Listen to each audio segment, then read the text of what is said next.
And now for reaction from the House side, we bring in Republican Congresswoman Michele Bachmann. Democratic Congressman Henry Solar is with us. How are you guys? Great. Good to talk to you. Doing fine. I'm looking at the votes. Obviously, it's in, but so much for the Hastert rule, Congresswoman?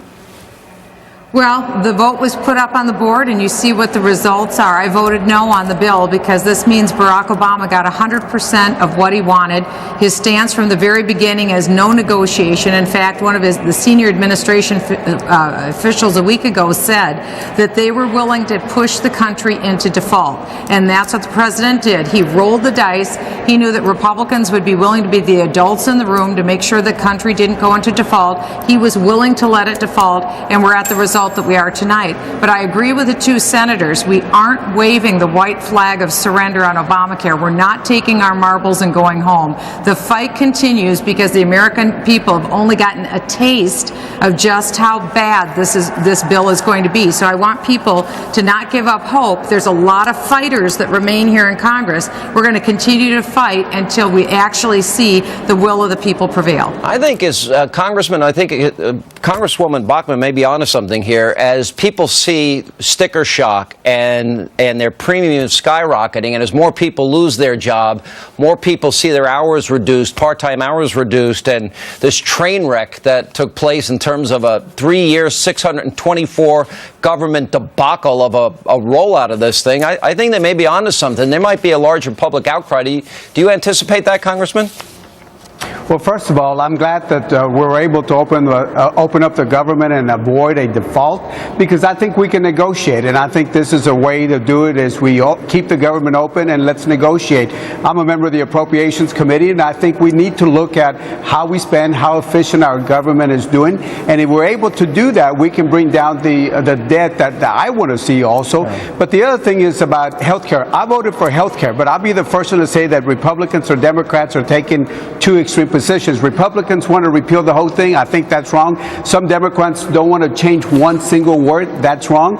We ought to see what works. The things that don't work, let's go ahead and make some changes. The bill has been passed in the House. Congressman, the President of the United States, your president, your party, said that the price of the average American's health care is going to go down $2,500. We now know that is false. The average American seeing a dramatic increase in their premiums. We also see that the cost of what he said, $900 billion, is now tripled, and we know jobs are being lost. Why not put this on a delay? Give me one good reason, considering this is so different than the way the president sold us. Well, you know, certainly I'll be the first one to say we do need to make some changes. But in Texas, for example, some years ago, about 65% of the small businesses had health care.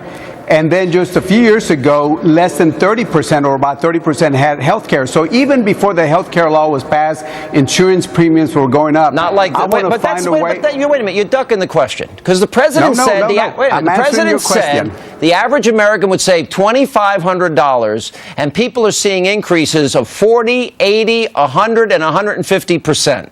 So it's nothing like what the president promised. It's 3 times his promised cost. It's nothing like the bill that you guys passed, is it? Well, again, this is a implementation of a bill that I think we need to again look at it, what works and what doesn't work. But to take an extreme position to repeal the whole thing is wrong.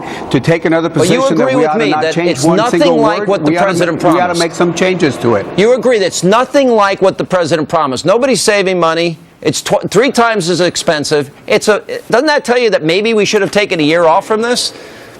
Well, again, keep in mind that in my state of Texas, where we have a lot of uninsured individuals, we actually, at least the premiums have been laid out in my congressional district, where I got 38% of the people I have no insurance. Actually, we're seeing lower premiums. And again, there's other things that we can do to lower the premiums. Tort reform, I want to see tort reform, and we want to see other changes also. Sean, this is coming at a very big price tag. The price tag is called jobs in a big way. That's why we want people to hold on. We're not done fighting. All right.